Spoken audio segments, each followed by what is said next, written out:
Get in the passenger seat with me, losers. We're gonna go gossip and just like whatever. The zoom from the car. Okay, and cue. I'm literally going to use that as the opening of this episode.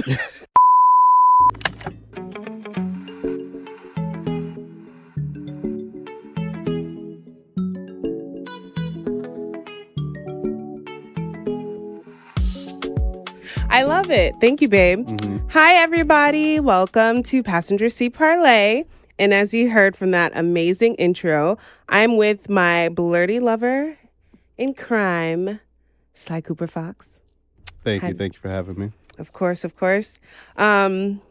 So anyway, we are going to be discussing one of our faves. See, I just try to run off the episode by just like trying to grease by that opening. But let me just go back and actually finish introducing you because this is like weird. It's all good. Go ahead. Yeah. It's your show. This is my boyfriend. Hi, his name is Sean. I call him Sly Cooper Fox. What up, y'all? All right. So now I just have to get nerves. I have to get my nerves out because it's like who I am on this platform is different from his girlfriend. So it's just trying to find that balance of my feminine, masculine energy right now. It's just like, meh. But anyway, it's a Blerdy Girl Wednesday. And today we're discussing X-Men 97. Oh, yeah. We just finished that.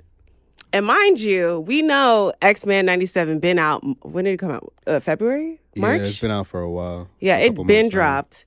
However, my boyfriend wanted to finish X-Men seasons. What? You were on season 2. So when we first met, I honestly did not really watch X-Men like that. I remembered it when it was like live when we were younger. And so when I watched it on my own, I only got to like season 1, maybe 2. And then you were like, babe, you gotta finish this. And I was like, this is before they even announced X-Men 97. Right. And I was like, I'll finish when I feel like it. But watch me finish all the Spider-Man episodes. Watch me finish all and the he did. episodes for everything else. And then when I finally heard about 97, I was like, all right, I know they're gonna drop a lot of references from X-Men. Let me just do it right and just finish X-Men first. And it took me a long time. I'm sorry. A very, very, very long I am sorry. I'm truly sorry. But I was on season 4. And then you know what's the disrespectful part? This is the disrespectful part. It's not that bad. It is bad. Because, mind you, he was like, all right, babe, all right, he's like, can I just rewatch it? And I was like, okay, all right, babe, no worries. He's like, all right, yeah, I'm on season 2. And I was like, season 2? Like, mind you, I'm on 4, and I'm like, he's dragging it. Because I was so excited because I heard how great this particular anime was, so I was ready to jump in. So I'm like, all right, fine, season 2. So I was patient. I waited for you, thinking when you get to where I left off, because I didn't finish the original either. I stopped at like beginning of season 4. So this man got to season 4, did not even tell me, and then I walk in on him watching the season finale of the whole thing. He was like, oh, I thought you knew. Sir. So I didn't want to interrupt to be respectful, but I'm going to just set the record straight. Oh so throughout the entire time when I finally started watching X-Men again, I was like communicating like, hey, I'm on this episode. You're like, oh, let's go ahead and watch this in the living room on the projector. So I was like, okay, bet. I pulled up 2 episodes in. Who fell asleep? Listen, and so we are not. And so then the next day, I was like, hey, I finished these 2 episodes ahead of you. I'm going to finish in my room. Is it cool? You're like, it's all right. I don't really mess with season 4. Just let me know when you get to season 5. And so while doing chores around the house, I took a page out of your book. I had my iPad open, ready to stream up the episodes while I was doing dishes, while I was vacuuming. So I sped through season 4. When I got to season 5, I told you, babe, I'm on the last like 10 episodes. Do you want to pick this up? You was like, what happened to Wheel of Time? A new show we started. I was like, God. I bet we could just finish the next show. No. Let me finish this. Babe. I'll let you finish. Let me finish this. This is my show, right, and I love you. Uh-huh. But we cannot be airing our dirty laundry like this. Okay. We having therapy right now on the mic. Low key. All right. But no, okay. So I'll let you wrap up your story, baby. Go ahead. So back to X-Men. When I finally finished it, you were like, yo, can we rewatch the season finale together? And I said, I bet. Season finale is separate from all the other episodes because it's just about Charles Xavier being set up to leave and be healed. And so when we watched X-Men 97 before seeing that season finale, we both were duped like, where's Professor X? Why is Magneto coming through? Yeah, why is Scott? Why is Jean pregnant? It wasn't even Jean. We didn't know that yet. So it was just really confusing. Crazy. And then they bring in Sentinel Prime. And I'm just sitting here like, yo, we need to go back and finish this. And so I did. I don't know about you, but I did. All right. So, moral of the story: Sean was selfish, as he does. He is an anime snob. He's a manga reader. So it's just yeah. Anyway, X-Men 97. Yeah, we just totally aired our see, blurred relationships. This is what blurreds fight about. It's like who finished what season. Like when Demon Slayer was out. Now I'm drifting. Get back That's to 97. a different episode. Get back to 97. Because I ain't gonna tell him how you did me with Demon Slayer. So X-Men 97. X-Men 97. Wow. Thank you. Wow. It was really good. Can we talk about the tea and the biz outside the show before jumping into the show? Because that shaped the show for me. Like when I did my Google search afterwards about like how the creator of 97, before it was even aired, mind you, he did a lot of the pre-work as far as creating the scripts, the character designs and everything. Right before the show even aired, he was fired. And Marvel would not comment on like why we let this man go. And then as soon as it drops, the show is fire. Like them 10 episodes hit episode after episode. Right. And it's like, so now I want the context of what's going to happen with season 2, season 3 even. And Marvel just commented saying, yeah, he did a lot of the writing for season 2 already. We'll keep in that line and that story thread that we're going to do. But like season 3 going to be different head writer. I'm like, nah. The topics 97 was talking about, the way it felt original to the series. Yo. Yes. So thank you, baby, for the tea. All right, guys. So X-Men 97. First and foremost, what I would like to say is that I feel like this version of X-Men has resurrected whatever death was upon Marvel for the past few movies and little short character. I did like their Echo, and I did like Low-Key. But this whole MC Universe movies, they've been flopping. And we got a little taste of Beast at the end of that one movie. So I'm like excited. But X-Men, I'm like... You can tell in the writer's room, there was nothing but Gen X and millennials only. Gen Z was out there getting the coffee. And that's it. No suggestions, no nada. It was just them. And I was just like, okay. Because it gave us the type of nostalgia we needed. Like for me. And it brought back everybody. And they were just showing their ass. I feel like when it came with action and just storytelling, all that jazz. What do you think? I totally agree. Because... when I think about 97 and I think about the whole Marvel universe, a lot of people were getting like, I guess burnt out is the word I would use, after Thor 3. And then the drama that happened with Jonathan Majors, it was like... Which Ragnarok was good. Okay, everyone is... I'm not talking about 2. I'm talking about 3, which was The Dark World. Oh, that's with the symbiotes and how his daughter... Oh, not me messing up this timeline. It's all good. I loved it. The timeline was wild, but I digress. It's like... And then the delay with Blade, there was a lot of factors in the Marvel universe where it felt as if like we're tired of seeing superheroes. And DC already had the roadmap where it's like they knew their live action sucked. Mm-hmm. They poured into their animated series. And their animated shows do be fire. And so it's like... Shows like what? Oh, Invincible? Invincible's not DC, but I thank you for trying. When I think about DC, I think about all the Batman animated series, like the Arkham, the learning more about Harley Quinn and Poison Ivy, that series. Like that one's very queer. It was. That is a queer anime. But getting back to it, I just think about like how they knew what to do in order to get their animated series done right, because they had success with the first season What If. Yeah.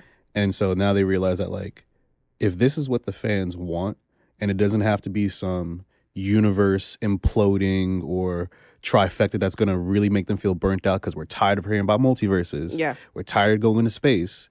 What do we know is our bread and butter that already works? And that's when the nostalgia factor comes in. Boom. That, and I feel like what you said about what do you think is going to work, which is nostalgia. And I also felt like in their mind, they're like, okay, what haven't we fucked up yet? Respectfully. Like, they've been trying to do Fantastic Four over again, and they just recasted it again. Yeah. Another third Fantastic Four movie. Like, why? That scares me. Why, that it's been done 3 times now. That scares me. The OG killed it. Julian Mahoen, a.k.a. Cole from Charmed, Blerdy Girl Wednesday. We love Cole. He killed it as Dr. Doom. We don't need any more Dr. Doom. Oh, that's where he was from. He's from the original. Yeah, from now Charmed. that you mentioned Charm, now I see it. Yeah, now he I was see cool. Everybody's, Yeah. toxic relationship. But that's another episode.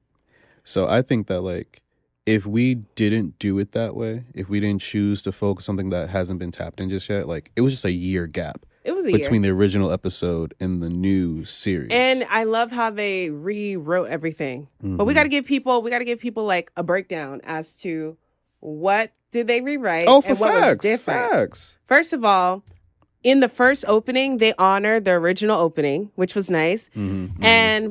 But in that first episode, they let everybody kind of show out a little bit. You know how every superhero shows their thing. Their ability. They dragged out Aurora, which as they should. And she came out.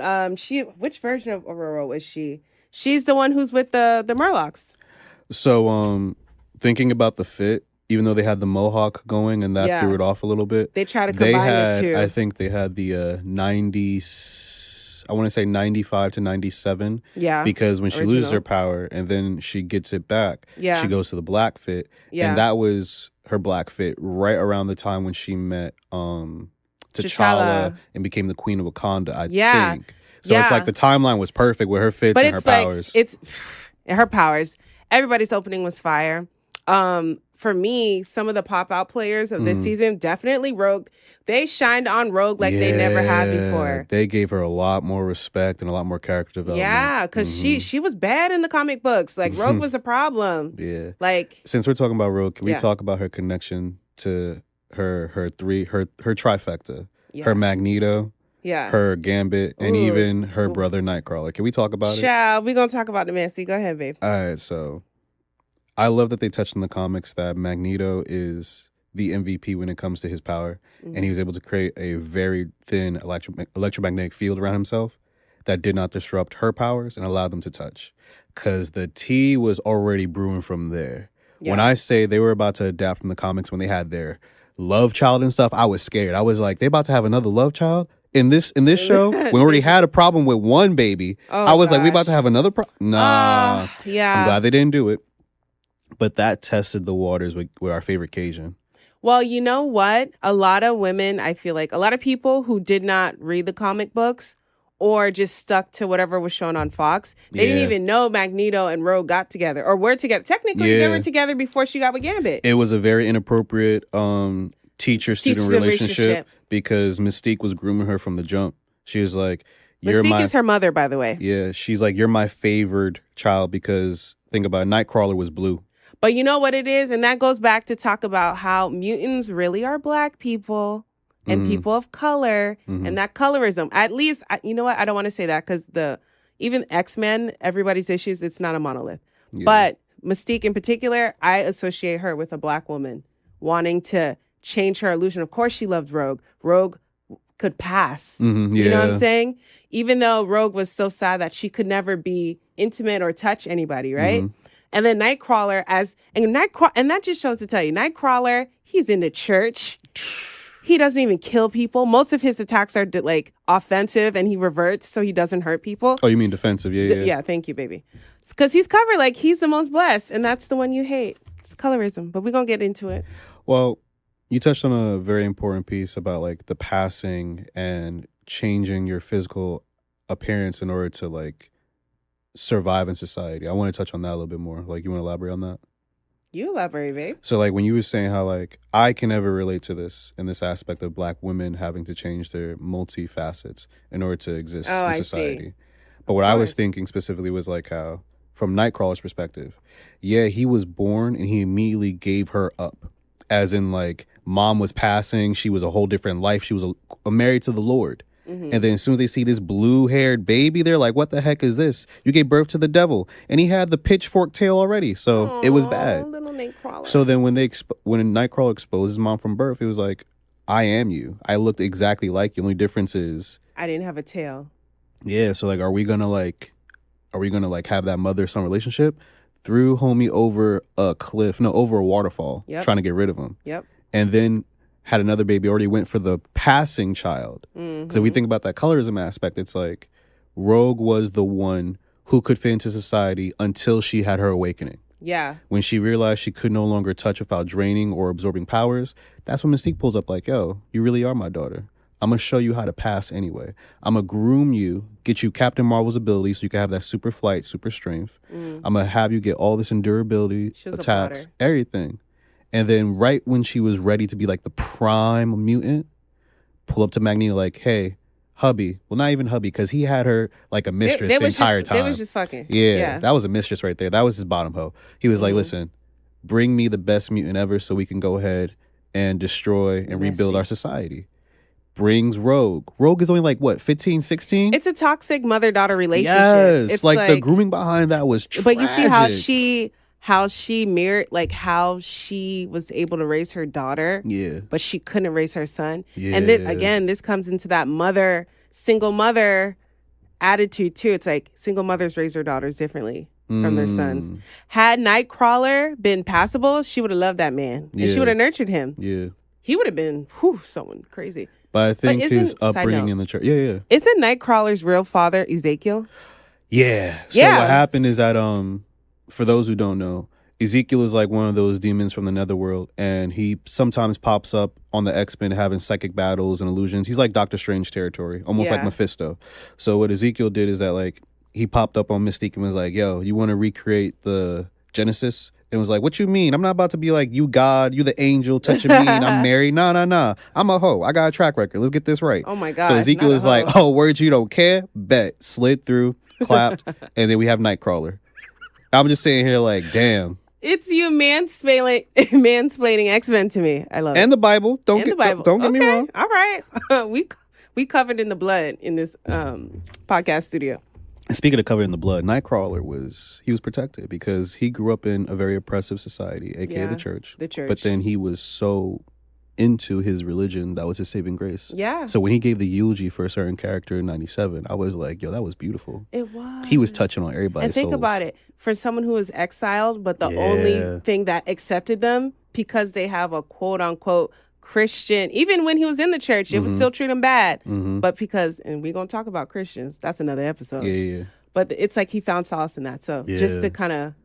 He even brought Wolverine in. Wolverine who lost all hope and faith. He saved Wolverine. Okay. He saved his soul back in X-Men. Nightcrawler was definitely someone that they brought to me. And what I love too that they showcased in this version of 97 X-Men, X-Men 97. You got it. It's giving me like what's that called? Dyslexia. Anyway, I loved how they showcased the sisterhood between Aurora and Jean. That was never showcased before too. Yeah. And it's like, and they also, apart from expanding on Rogue's character and going through like that woman in pain who lost her man, that type of rage versus Jean going through, because Jean went through postpartum. And it's like, it's crazy though. She went through postpartum and she didn't even have the baby. Yeah, it was that psychic link.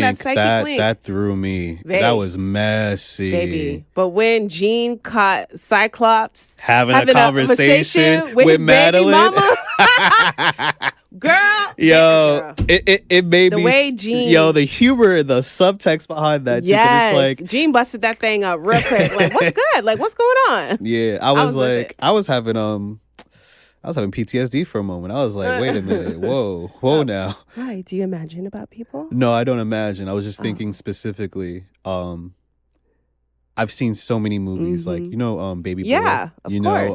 When you catch the other woman cheating. But that was a very interesting That was a very, very well done episode. I was like, yo, Cyclops, who you going to choose? And he doesn't even know how to choose. Right. Because I'm gonna give you for a the pit stop longest, question. he thought it was the same person. That sucks. It was that messy. Sucks. It's like, but it's like, can you really be mad at Cyclops? Because technically he didn't cheat. No. Like nobody knew when you guys switched. Yeah. But it's kind of like. Did it happen during their wedding episode? Did it happen?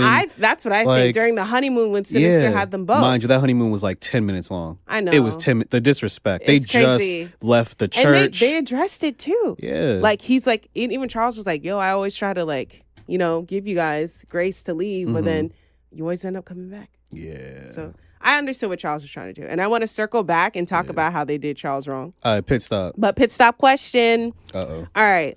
Who do you relate to more in the X-Men series? Like, who do you think you would be if you were transformed into that? Oh universe. wow. Honestly, this might sound very, very sad, but I definitely feel like I would be Morph because the way Morph was disrespected, like Yeah. I resonated with that from the jump. In what way? So for those who don't remember Morph's like background story, in season 1, when he's left behind on a mission, he's captured by either the Sentinels or Mr. Sinister. But I know he's captured at least twice. Yeah. So he's Sinister. captured. Okay. He's no. Remember when they were invading the compound and it was the Sentinel program? No, it was. That's right. So the first time is yeah, exactly. So the first time is Sinister. Thank you. You're welcome. The first time is Sinister. He gets experimented on, and he's like told his entire life prior to that moment was a lie, and that the people you thought you could trust are actually they're wrong. They're the villains. Yeah. They're the ones who don't really love you. Look at how they left you behind. Yeah. Then he spends his time in Scotland. Gaslighted him. Spends his time in Scotland after being reformed by the X-Men because he attacked them and stuff. Mm-hmm. He gets healed. He's in Scotland getting his brain repaired. The first thing he does on the job, he's like, oh yeah, I pulled up. Happy welcome back party. Oh wait, we got a job. We need you right now. Less than 10 minutes later.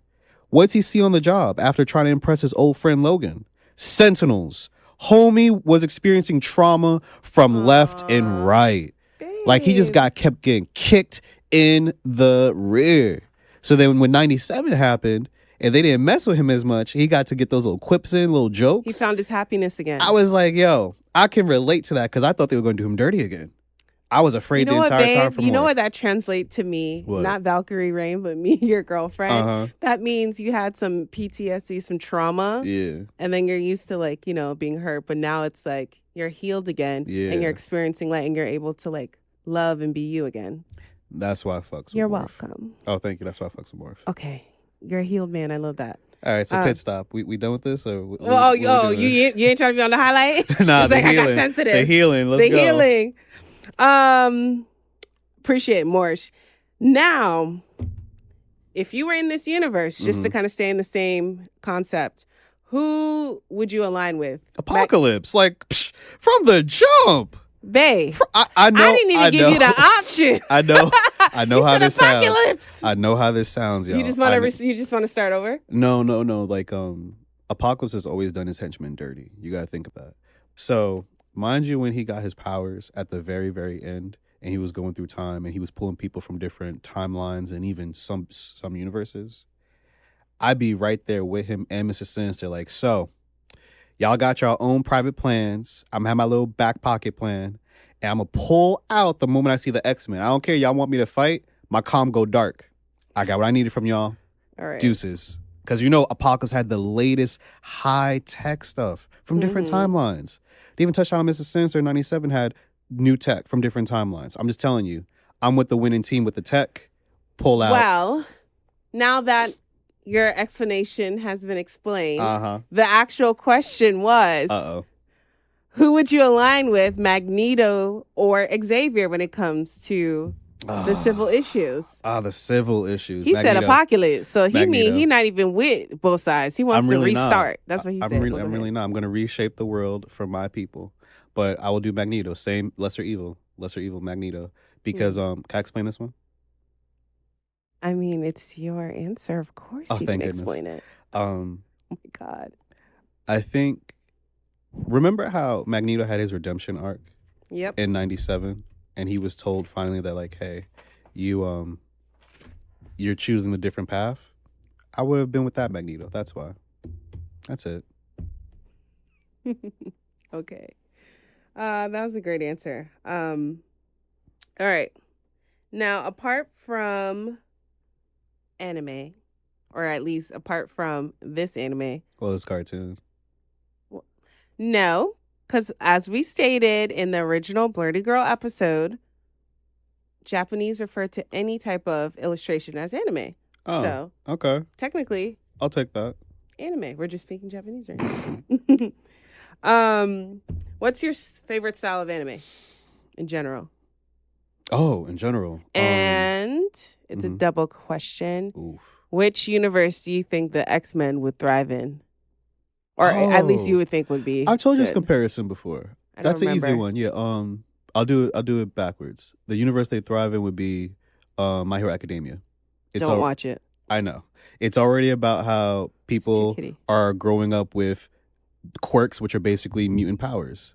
Yeah. So right there, easy switch over. That's so unoriginal. But that's exactly what it's like. Like, that's the perfect mix. Like, you could easily see someone as a Logan in My Hero Academia. Easily. Yeah, maybe. So that's why I was like, that's the perfect comparison. I don't know. Okay. My favorite style would have to be isekai, where you're reincarnated in another world. Yeah, oh God, you love a reincarnation anime. Reincarnation to a chair, to a door, to a slime. Chair. There's a slime. Reincarnated as a slime. There's reincarnated as a vending machine. Reincarnated as a sword. I did like Spider. Yeah, reincarnated as a spider. Yo, that was amazing. I do believe in reincarnation. This is my second one. I think this is your 7th or something. Why am I so old? What? I don't know. Ask your spirit. You've been here a couple times. I did your chart, but I don't remember. All right, I hear you. Alrighty. So, this is a question that I think we both should answer. Mm. But you can answer mine first. Okay. In the X-Men universe, who do you think I would go for to date? Oh, dang. It has to be like someone in the universe. Anyone in the X-Men universe, because it's a huge universe. Specifically, just from the show. Yeah, come on. I was like, whoa. Now you opening too many timelines. That's why I was like, do you really want me to dig deep? Okay, dig deep. just from the show. Crap. What I know about you, you'd either go for Remy LeBeau, aka the Raging Cajun, or Gambit. Okay. Or I feel like your younger self would have gone for Nightcrawler. But you currently Beast. you a sapiosexual Beast. Wow. Okay.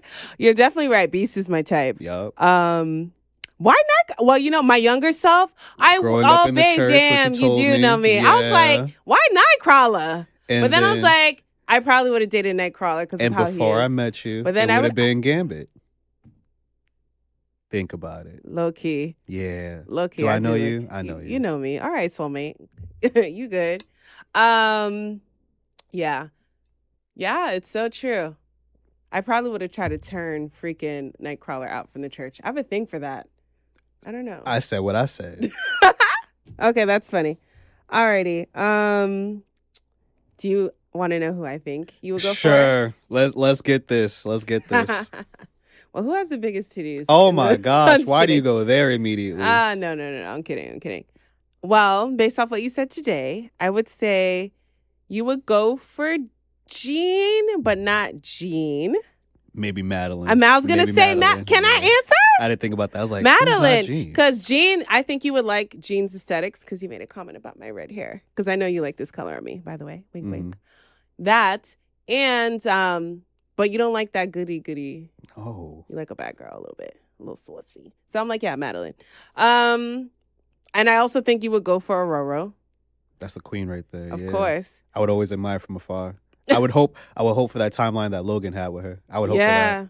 But you give me Forge energy. If I was going to put you in, you give me Forge energy. Like, can we clarify something? Are you saying I would go for Madeline, Aurora, and Forge? Or are you saying I come off as Forge from 97? I just want to clarify. Oh my God. No Diddy. What the heck? Okay, thank you. Because I was like, whoa. Babe, I said, but I'm like, when you give me Forge energy, I was... 97 Forge, because X-Men Forge was a douchebag. Yeah, no. 97 Forge, I'm like that. I could see Sean being that there. Yeah. Like, I respect that. And honestly, I relate more to, which is very interesting. As a kid, I initially didn't relate to Aurora. And I think it's because of, I don't know why. But of course I liked her because that was like my first black cartoon. Hell yeah, I love fucking Storm. I never fucked with Jean. Even now, I fuck with Madeline, the Goblin Queen. That's my girl. I might cosplay her actually. But I always connected more with Rogue, like being there but not being quite like understood. And that's again childhood drama, predominantly white area, little black girl. It's coming out. Uncomfortably Black, Valerie's origin story. Segue. We're going to go ahead and discuss that towards the end of the podcast. But yeah, that's pretty much same. It's always related to Rogue. That's fire. Yeah. Who do you relate to more? I already told you. Morph. Oh, you did tell me. Yeah. Oh my God. I'm tired, baby. This is why I had my mushroom coffee. I know. I'm really tired. I don't feel well, guys. Would you like a sip? No. Oh, okay. It's all mediocre and dry now. All right, I'm going to wrap this episode up, baby, because I think we're done. Aw, I love talking about Marvel. I know you do, and babe. anime. You brought in the anime pit stop. I was like, word? Honey, I need to book a 2-hour slot for you. I'm learning that because Sean is an educator outside in the Matrix. So he's really good on, like, he's a teacher. And first of all, anime is his shit. Like, oh, that's my bread and butter right there. Yeah. But then when you told me we were going to talk about, like, X-Men and cartoons, I was like, can I bring in Spider-Man just one time? Look, he's like, for instance, like, babe, I was supposed to record 2 episodes today, and now I can't. Oh, I'm sorry. But you had fun, and I'm glad you came, Sly Cooper Fox. Word. And I promise, guys, we don't argue this much in life. This was arguing? I thought this was just a conversation. I know, we're just being us, but I'm like, this is me. This is my feminine wanting to protect our relationship and us, and I'm just like, oh, the outside energy's in my hot rocks. Well, I might post this in 6 months. Who knows? Well, thank you for allowing me to share this space with you. This was really a pleasure. Oh, of course, babe. You can share any space with me. Okay. Yeah. But definitely, we need to do our own show. Oh, God. Like, honestly, Sean and I have watched so many good animes, live actions that we gush about, that we loved, that we just haven't had a chance to, I'm just going to start recording us watching stuff so we can just get it live. Oh, okay. And, like, when it's, like, fresh. I bet. It's like you're still high off the high. Like, Echo, right? Yeah. Loved Echo. We need to do a whole segment on that. That's the Native American. And Sean's like Navajo, aren't you? Blackfoot. Well, I'm actually Blackfoot / Cherokee on my father's side, going back only 2 generations. So there you go. So we got to go respect his people. Them, they were really good. Yeah. What else did we watch? Obviously he put me on to Demon Slayer. Like, fun fact: they just released the new live action theatrical release of the original season 1 of Demon Slayer. I think it might be Mugen Train season, or it might just be season 1. But it hit Crunchyroll last night. I was like, ooh, we might have to watch the live action Demon Slayer now. Oh, most definitely. I just hope they don't fuck it up. Wait, who's doing the live action? It's on Crunchyroll. Oh, okay. Well, we'll see how that goes. And I do have one last little pit stop question to ask you. I bet. I guess it's the last pit stop. Let's go. What are we doing after this? Getting coffee. Bet. And a massage. Okay. TLC day. Heard you. Yeah. Let's see. What's a trope in anime that you particularly enjoy or dislike? Oh my gosh, that's a loaded question. I could be here for another half hour. Well, baby, we got 10 minutes, so let's go. Sometimes I dislike it, and sometimes I'm just like, okay, well done, sir. It's when we have unnecessary fan attention grabbers, where it's like, let's say we're watching a completely kiddie show, but then all of a sudden we gotta have like that adult moment where someone is flashing their cleavage or something, or an inappropriate dirty joke. I'm like, you're ruining the innocence of the show. Like, what you doing here? We don't need fan service all the time. And then I think about, like, if I remove the fan service from the show, how much of the show is really about the plot, about the characters, about the character development? If it's less than 60%, it's not a good show. So sometimes that fan service alert is like a flag for me, like, okay, is this a good show with it or without it because of it? So sometimes I dislike it, sometimes I like it, because it's a good indicator how the rest of the show is going to disappoint me when we get to season finale. Like, so honestly. You're so loyal to anime that even if you don't like it, you're going to finish it. Because I want to see if it surprises me. No, I want to see if it surprises me. Oh, you give it a chance. Yeah, some shows I'll give a chance. Some shows I'm just saying, like, 4 episodes in, why did I waste my time? You want to hear a secret? Go ahead. I feel like anime's for the low-key perverted.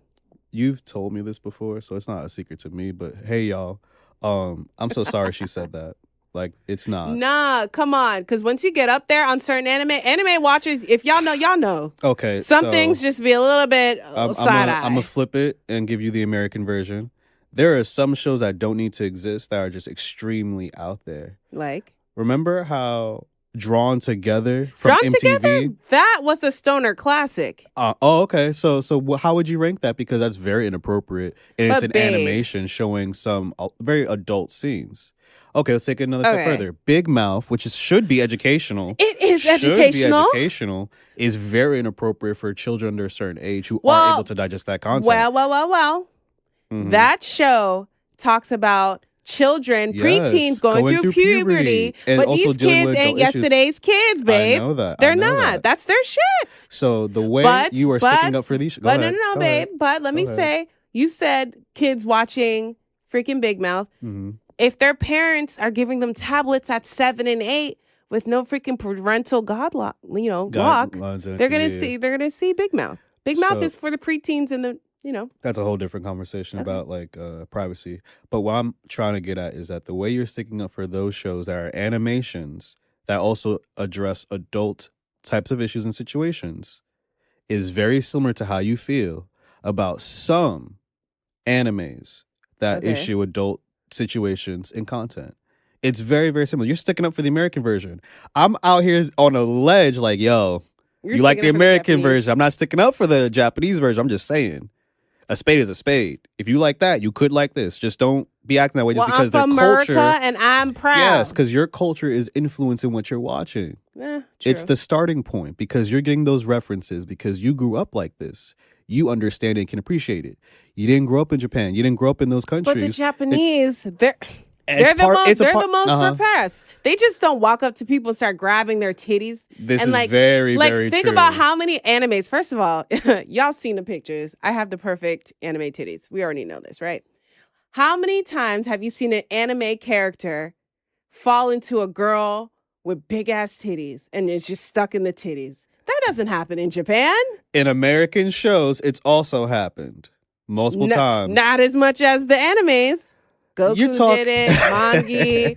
Who else did it? There are so many that do it. Thorfinn. I think someone had their face and titties. I'm just saying there's so many that happen. I'm just saying. It's a thing. I'm just saying. All right. The same way you're going to give the American version respect, you can apply that respect to other shows and other cultures. It is clear, ladies and gentlemen, that when we have Blerdy Girl Wednesday, Sean needs to come on a separate day. Yeah. Because the way we are fighting on this mic over these animes, and it's all love and it's all fun. And this is what I love about the blurred culture. Mm-hmm. It's like it just allows people to just love what they love unapologetically. Like, this is blurred love, y'all. This is what we fight about. We don't fight about you buying me a fucking Bottega bag or some shit like that. We're fighting about whose anime is better. That's the a bar. writing. That's a bar. Like, why didn't you go to buy the con tickets for me? Like, well, first of all, I'm still mad I missed Brooklyn Con again twice because nobody wanted to go. I had family in town and we were all supposed to go because last year I bought tickets and I was like, I don't want to go. I'm on my period. I feel miserable. Blah. And we didn't go. So then I didn't go this year because everyone else was tired from like walking around and stuff. Mm-hmm. Next time I'm going by myself. I was so upset. But yeah, we need to go to more cons, babe. Heard you. All right. So anyway, we're gonna wrap up this episode of Blerdy Girl Wednesday. I don't even know if it's gonna be. It's. We need to name the show, babe, because this is gonna be a thing. Oh, okay. It has to be a thing. Oh, okay. Oh yeah. I'll pencil you into my schedule. Oh, excuse me. Okay. New segment coming out with Sly Cooper Fox. This is Valkyrie Rain. Go ahead and like, follow, subscribe, and tell your friends. Enjoy your day. Bye.